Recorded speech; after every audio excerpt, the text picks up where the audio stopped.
Boa noite a todos e a todas. Em nossa última aula, começamos a estudar os cantos, poema longo que Ezra Pound escreveu durante mais de 5 décadas, desde 1917 até a sua morte em 1972. Logo, este é um work in progress, ou obra em progresso, assim como Finnegan's Wake, de James Joyce, ou As Galáxias, de Haroldo de Campos. Um texto literário que recebe sucessivos cortes, acréscimos, modificações, e tem a sua publicação esporádica de alguns de seus fragmentos em jornais e revistas, até a revisão final e publicação em livro. Esse tipo de composição tem um caráter dinâmico, mutável, dispensa um centro narrativo em favor de uma dispersão referencial. Por isso mesmo, a sua estrutura se aproxima do conceito de obra aberta de Umberto Eco, pois permite diferentes caminhos de leitura e interpretação, ao contrário da obra fechada, que tem um desenvolvimento linear, do tipo início, meio, fim, com unidade de tempo, espaço e ação, tal como acontece no romance realista. Poema longo de Pound, ao contrário dos princípios clássicos, apresenta uma sucessão de narrativas isoladas, que acontecem em diferentes dimensões de tempo e espaço. Ele incorpora fatos históricos, relatos lendários ou mitológicos da Grécia Homérica, da Idade Média Europeia, da China da dinastia Tang, sem qualquer preocupação com a verossimilhança ou a cronologia. Nesse sentido, podemos entender os cantos ou cantares, título que remete à música, ao poema épico e às cantigas dos trovadores.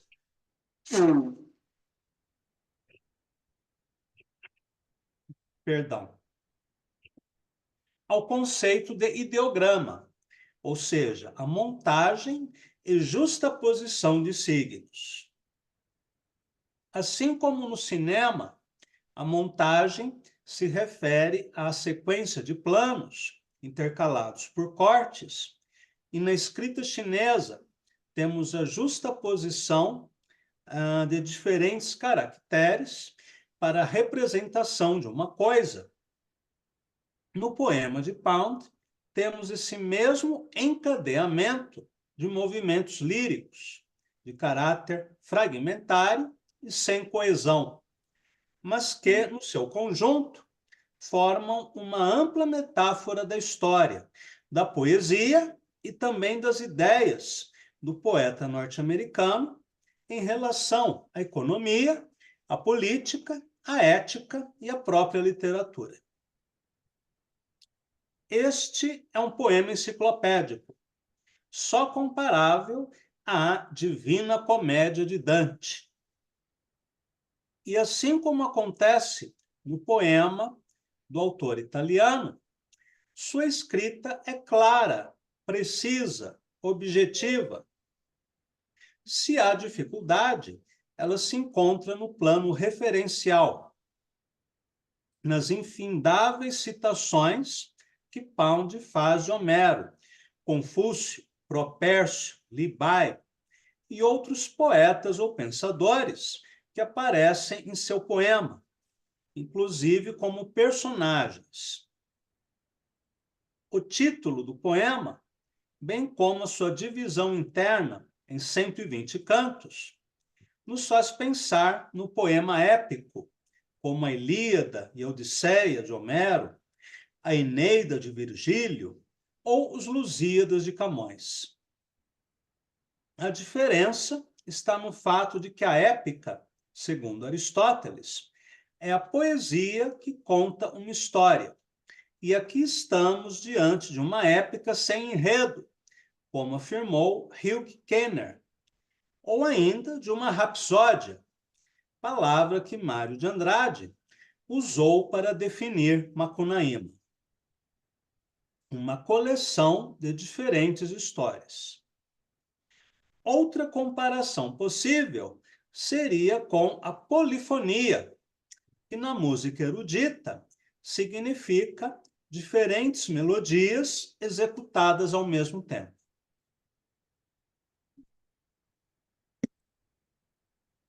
Em nossa primeira aula, lemos o primeiro canto, que é uma tradução para o inglês feita por Pound a partir da versão latina do canto 11 da Odisseia de Homero. O texto em inglês, por sua vez, foi traduzido para o nosso idioma por Augusto de Campos, uma verdadeira epopeia linguística. Ao se apropriar dos versos homéricos, pela via paródica, intertextual, Pound afirmou o valor da tradução criativa como obra autoral, em igualdade de condições com o texto original, ao mesmo tempo que vestiu a máscara de Homero e fez uma releitura da viagem de Ulisses, que aparece no poema de Pound como a jornada do próprio fazer poético. Alguém está com o microfone aberto. Aí o som ambiente interfere na aula. Prosseguindo. Já no canto 45, que lemos também em nossa última aula, temos uma elegia de denúncia do capitalismo financeiro, que Pound prefere chamar de usura, incorporando uma palavra da teologia católica, que considerava o empréstimo a juros realizado por banqueiros judeus como um dos 7 pecados capitais. Aliás, um dos temas centrais da Divina Comédia de Dante. O poeta norte-americano, que não se sentia confortável na sociedade moderna e que condenava tanto o capitalismo quanto o socialismo, apresenta, em sua crítica aos bancos, uma visão idealista, menos religiosa do que ética e estética. A usura não apenas sacrifica os mais pobres, como significa embuste, enganação, hipocrisia, e é inimiga da arte, pois coloca o valor monetário acima de todos os outros valores.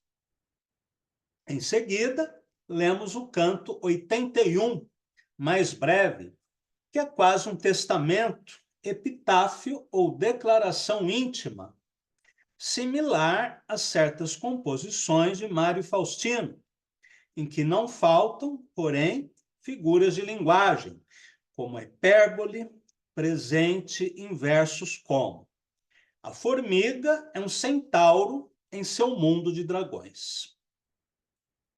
Na aula de hoje, vamos ler mais alguns cantos do poema de Pound, sempre de maneira saltada, não linear, uma vez que a própria obra não apresenta linearidade e permite qualquer sequência de leitura, assim como em La Rayuela, ou Jogo da Amarelinha, de Julio Cortázar. Vamos ler, então, o segundo canto. Para quem tem o livro publicado pela Cobalto, É a página 237. Canto 2. Para o diabo, Robert Browning, só pode haver um único sordelo. Mas sordelo? E o meu sordelo? Los sordeus Sifo de Mantovana. Xoxu mexeu o mar. Saltos de foca na alva ressaca de flocos. Cabeça lisa, filha do Lir, olhos de Picasso, sob o negro capuz de pelica, filha flexível do oceano.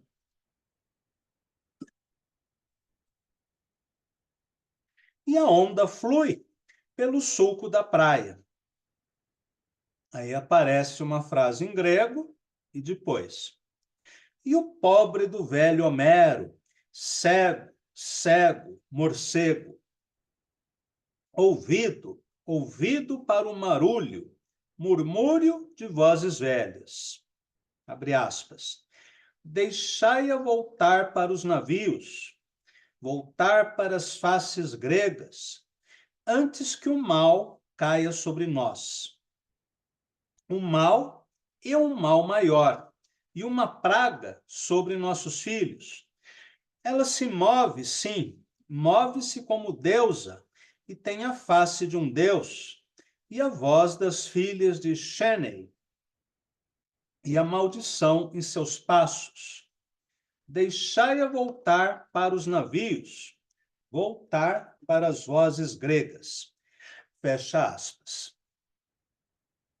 E, à beira-mar, Tiro, torcidos braços do deus marinho, flexíveis nervos de água a agarram, e o vidro gris-blau da vaga os envolve, fulgor azul de água, frio conflito, densa tenda, plácida praia, pele ao sol, gaivotas espalmam asas, beliscando as penas tensas, narcejas acorrem ao banho, alçam as juntas das asas, estendem penas líquidas à película do sol.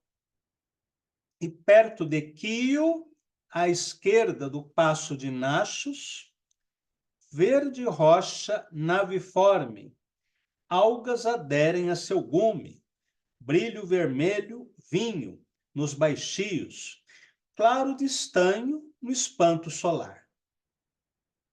O navio aportou em Quio. Os homens queriam fonte da água da fonte. E perto da nascente, um menino tonto, com o mosto da uva. Abre aspas. Para Naxos? Sim, nós te levamos para Naxos. Vem conosco, garoto. Fecha aspas. Abre de novo. Não por aí. Fecha aspas, abre de novo. É um diálogo, né? Mas este é o caminho de Naxos. Fecha aspas. E eu disse, e um bom barco. E um foragido italiano me atirou contra os cabos da proa, procurando por crime na Toscana, e os 20 contra mim, loucos pelo preço de um escravo. E afastaram um navio de Quio, desviaram a rota. E o menino despertou com um tumulto e olhou para além da proa, para o leste, para o estreito de Naxos. Milagre do Deus, então, milagre.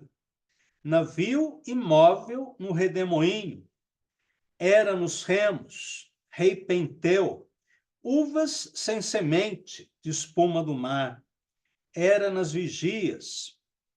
Sim, eu, às setes, estava lá, e o Deus a meu lado, água fluindo sob a quilha, onda contra a popa, e da proa esteiras correndo, e onde era a amurada, agora videiras, e trepadeiras onde era o cordame, pâmpanos nas cavilhas, pesadas vinhas nas hastes dos remos, e de nenhuma parte um sopro, cálido sopro em meus tornozelos.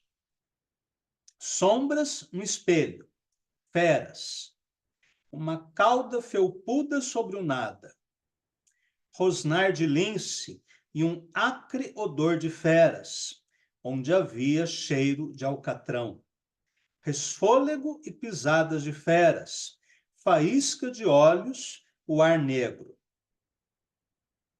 Céu tenso, seco, sem tempestade, resfôlego e pisadas de feras, pelos roçando meus joelhos, sussurro de aéreos casulos, magras formas no aéter, e o navio como um casco no arsenal, inerte como boi no guincho, costado imóvel no estaleiro, cachos de uvas sobre os ganchos, vácuo se encorpando, ar sem vida, ganhando nervos, felino lazer de panteras, leopardos farejam uvas nas vigias, panteras agachadas junto à escotilha, e o mar azul profundo à nossa volta, verde e vermelho, sombras.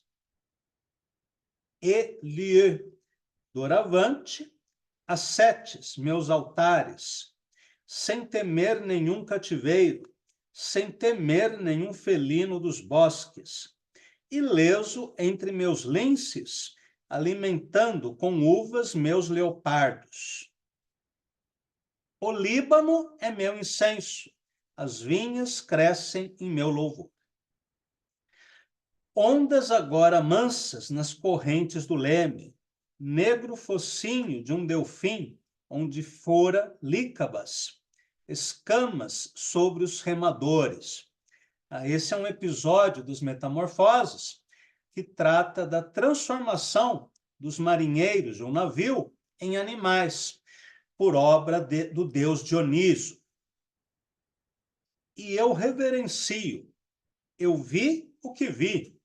Quando trouxeram um menino, eu disse, há um Deus nele, embora eu não saiba que Deus. E me jogaram contra os cabos da proa. Eu vi o que vi, a face de Médon, cabeça de um dourado, braços definhando em barbatanas. E tu, Penteu, melhor ouvires a Tirésias e a Cádmo, ou a sorte desertará de ti. Escamas de peixe nas virilhas, rosnar de lince em pleno mar, e anos mais tarde, pálida entre algas cor de vinho, se te debruçares sobre a rocha, a face de coral sob a tinta da onda, rosa pálida sob o fluxo das águas, Eleutéria, bela Dáfne das praias, os braços da nadadora transformados em ramos. Quem poderá dizer em que ano, fugindo de que bando de tritões, a lisa fronte, vista e entrevista, agora calma de marfim. E Sochu mexeu o mar, Sochu também, a lua longa como batedeira. Flexível rodopio de água, nervos de Poseidon, negro azul e hialino, onda de vidro sobre tiro, densa tenda, inquietude, brilhante reboliço de cordões de esgrima. Então, água quieta, quieta na areia acamurçada. Aves espalmam as juntas das asas, patinhando em poças e fendas, à beira-mar, entre pequenas dunas. Brilho vidro de onda contra o sol, palor de éspero, crista gris da onda, onda cor de polpa de uva. Cinza oliva perto, longe, cinza fumo de penhascos. Asas rosa salmão, do Martim Pescador, sombra cinzenta sobre a água, a torre como um grande ganso de um só olho, alonga o pescoço acima do olival. E ouvimos faunos censurar Proteu, odor de feno sob as oliveiras, e rãs cantando contra faunos à meia luz, e reticências. Poema de fôlego. O poema começa com uma referência ao poeta romântico inglês Robert Browning, autor do poema longo Sordello, que Pound admirava e traduzido para o português por Augusto de Campos, que narra a história de um trovador italiano do século XIII. Em seguida, Pound organiza à maneira da técnica de justaposição do ideograma chinês referências a Sochu, ao pintor cubista Pablo Picasso, a Homero, ao Ovídio. Se no primeiro canto, Pound realizou uma tradução criativa de um fragmento da Odisseia, aqui ele apresenta a tradução de uma passagem do terceiro livro das Metamorfoses, do poeta romano Ovídio, poema longo, escrito em hexâmetros, que relata 250 narrativas mitológicas, em que se destacam as peripécias de Júpiter, o soberano do Olimpo, que para seduzir belas mortais, como Leda e Danae, transformou-se em cisne e chuva de ouro, entre outras situações em que deuses e mortais transformam-se ou são transformados em animais, pedras, nuvens, árvores, rios e outros elementos da natureza. No episódio que nós lemos, os marinheiros de um navio são transformados em animais. Nas Metamorfoses, temos ainda relatos históricos, passagens heróicas e lendárias e informações geográficas de caráter enciclopédico. Por esse caráter múltiplo, o poema de Ovídio serviu de modelo para a Divina Comédia de Dante e, claro, para os cantos de Pound. A dificuldade de interpretação deste canto, assim como de muitas outras passagens da obra do poeta norte-americano, não está na falta de clareza, na sintaxe ou na semântica, e sim nas informações referidas por ele, muitas delas só conhecidas por pesquisadores e eruditos, e ainda pela mescla deliberada que ele faz de referências de diversas culturas, idiomas e épocas, numa verdadeira Torre de Babel. Como se não bastassem essas duas dificuldades, temos uma terceira, que é a agilidade da escrita poundiana, que em poucas linhas consegue mudar rapidamente de um tema para outro, tirando o fôlego do leitor. O que lemos, muitas vezes, parece pura abstração, e mesmo assim usufruímos da beleza das sonoridades e imagens da epopeia poundiana. Essa rapidez narrativa e mudança de um tema para outro, por sua vez, nos fazem pensar nas técnicas de planos e montagens da linguagem cinematográfica, a qual, não por acaso, Pound se refere no poema Hugh Selwyn Moberly, quando escreve: a idade exigia cinema em prosa. Vamos ler agora o canto 7, que está na página 267. 6. O que fizeste, Odisseu? Sabemos o que fizeste. É que Guilhome liquidou as rendas de suas terras, 7º de Poitiers, 9º de Aquitânia. Tant las fotei com ausiretes, 104 e 20 Bom, aqui é uma citação de Guilhome de Poitiers, um trovador provençal do século XII, autor de uma cantiga traduzida por Augusto de Campos, com o título de O Teste do Gato. E esses versos em provençal foram traduzidos assim por Augusto. E tanto trepei quanto ouvireis, 188 vezes. Depois, se der tempo, eu leio o poema de Guilhome de Poitiers. Continuando.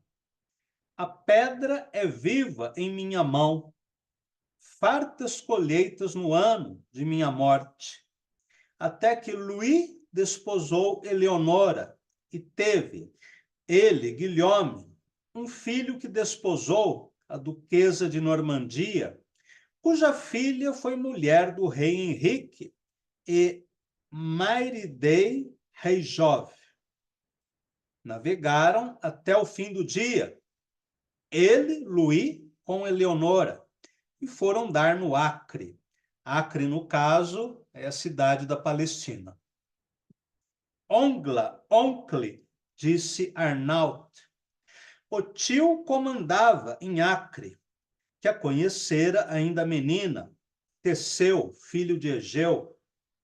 E ele, Louis, não se dava bem nessa cidade, nem às margens do Jordão, quando ela cavalgava até o renque de Palmeiras, seu lenço no elmo de Saladino. Divorciou-se dela naquele ano, ele, Louis, divorciando-se da Aquitânia. E naquele ano, o Plantageneta a desposou, passando a perna em 17 pretendentes. E quand le rei Louis lo entendit, mu et fâché, naufal vestit, R jovem, em usufruto para si e seus herdeiros. Outra dificuldade de Pound é que ele mistura línguas, né? Aqui, por exemplo, nós temos provençal misturado com inglês, misturado com espanhol. O provençal se escreve como francês e se pronuncia como o português. Mas, na falta de prole, Gisors reverterá. Não precisa casar-se com Alix em nome da Santa Trindade indivisível. Ricardo, nosso irmão, não precisa casar-se com Alix, outrora pupila de seu pai, mas com quem escolher, pois Alix, etc. Eleonora, Dona Jausionda, mãe de Ricardo, anos atrás, quando beirava os 30, por alagadiços, pórticos de igreja, Malemorte, Correze, a quem? Minha senhora de Ventadour, Eblis a enclausurou, sem falconear nem caçar, nem sair ao ar livre, sem ver peixe acudir à isca, nem libélula luzente pousar à beira d'água. Salvo em minha ausência, madame. Que la lauseta mover. Mandei dizer, vos peço, a Eblis, que vistes este artífice e trovador de canções tão longe transviado. que já pode libertar quem tanta luz difunde no ar. E lo sordeus si fodi Mantovana, e uma citação em italiano da comédia de Dante. Filho de um pobre cavaleiro, Sir Escort, e se deleitava com chansons, e se misturou aos cortesãos, e foi ter a corte de Richard Saint Boniface, e de sua mulher se namorou, Cunitza da Romano, que libertou seus escravos numa quarta-feira, mas natas e servos, sendo testemunhas Picos de Farinates e Dom Elinos e Dom Lipos, filhos de Farinato, de Farinate, pessoas livres de vontade livre, livres para comprar, testemunhar, vender, testar. Amaritus subtracit ipsam, dictum sordellum concubuisse. Aqui já é latim.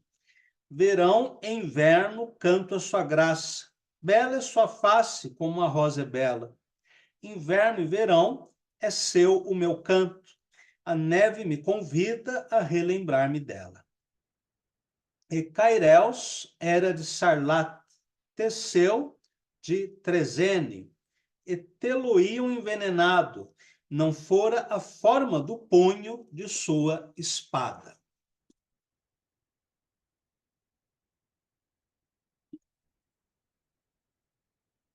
Neste sétimo canto, assim como no anterior, temos a estrutura do ideograma, ou seja, a justaposição de diferentes referências e citações, desde o Odisseu grego, citado nas linhas iniciais, até versos em provençal de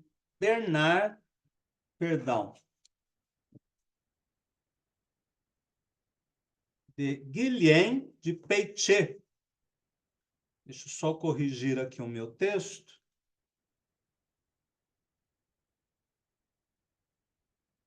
Guilhem de Peixe, que Augusto de Campos traduziu do seguinte modo: tanto trepei quanto ouvireis, 188 vezes. Há também referências a Arnaud Daniel, poeta provençal, que Dante chamou de il miglior fabbro del parlar materno, o melhor artífice da língua materna. Deixa eu só corrigir aqui.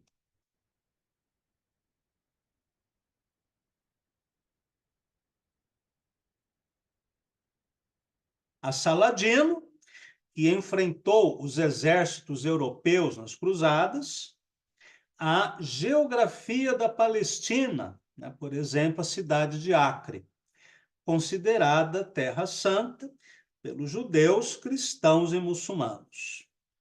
A dinastia Plantageneta, do condado de Anjou, a Ricardo Coração de Leão, a um verso de outro trovador provençal, Bernard de Ventadorn, que la lauseta mover, ou ao ver a ave leve mover, na tradução de Augusto de Campos. Ao trovador italiano medieval Sordello, já citado no canto anterior. A Farinate, personagem da comédia de Dante, entre muitas outras referências e citações. Podemos entender essa miscelânea como a suíte de danças da música de concerto, como o canto coral polifônico de uma cantata barroca, ou ainda como as vozes dramáticas em uma tragédia grega, ou seja, como a multiplicidade de vozes ou timbres que causa um impacto tanto sonoro como dramático. Nesse sentido, podemos entender os cantos de Pound como continuação de suas personae, ou máscaras teatrais. Não satisfeito em criar uma literatura pessoal originalíssima, Pound, dialogando com a literatura ocidental e a oriental, que ele cita, traduz e parodia, torna-se, de modo metafórico, o autor de toda a literatura, ou ao menos daquela de alto repertório, formada por mestres e inventores, que até hoje nutre a imaginação de milhões de leitores e de autores em todo o mundo, que não é pouca coisa. Bem, eu me referi ao poema O Teste do Gato, de Guilhem de Poitiers, um trovador citado por Pound. E esse poema foi traduzido por Augusto de Campos no livro Verso, Reverso, Controverso. Como o poema não é longo, vamos lê-lo. Teste do Gato. Em Auvergne, após Lemosy, eu andava só quando vi duas mulheres, a de Guari e a de Bernardo. Saudaram-me gentilmente por São Leonardo. E uma me disse, em seu latim, Deus vos salve, Dom Peregrino, pareceis ser um moço fino e educado, mas a aparência engana a tolos por todo lado. Sabeis o que lhe respondi? Eu não disse nem bá nem bi, nem pau nem pão, só devolvi alto e bom som, babariol, babariol, babarion. Disse Agnes para Hermecém, irmã, este é o que nos convém, pelo amor de Deus, o detém, o homem é mudo, estamos garantidas, ele calará tudo.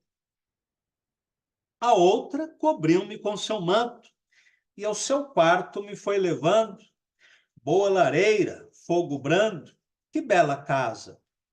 E eu no calor daqueles grandes carvões em brasa. Deram-me de comer, depois, capões, nada mais que dois. Não vi ninguém, éramos, pois, só três à mesa. Pão branco e vinho do melhor, pimenta beça. Irmã, e se ele é algum gaiato que banca o mudo pelo prato? Façamos o teste do gato. Assim somente veremos se ele é mudo mesmo ou se ele mente. Vai daí, Agnes sai da mesa e volta com uma surpresa. O gato ruivo sobremesa.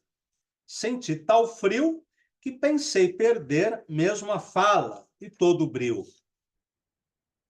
Depois de comido e bebido, eu me despi a seu pedido, pois me jogaram um maldito gato na pele, do alto da espinha ao calcanhar, uma o impele. Pela cauda ambas o sustém, feridas me fez mais de 100, com suas garras me deixou sem carne quase. Mas aguentei a mão, de medo que me matassem. Irmã, ouvi por fim, oremos, é mudo, tal como queremos. Ao amor, então, preparemos um banho morno. Fiquei por mais de uma semana naquele forno. Tanto trepei quanto ouvireis, 188 vezes. Quase que rompo minhas bragas e meu arnês. Nem sei dizer tamanho estrago que isso me fez. Mal sei dizer tamanho o estrago que isso me fez.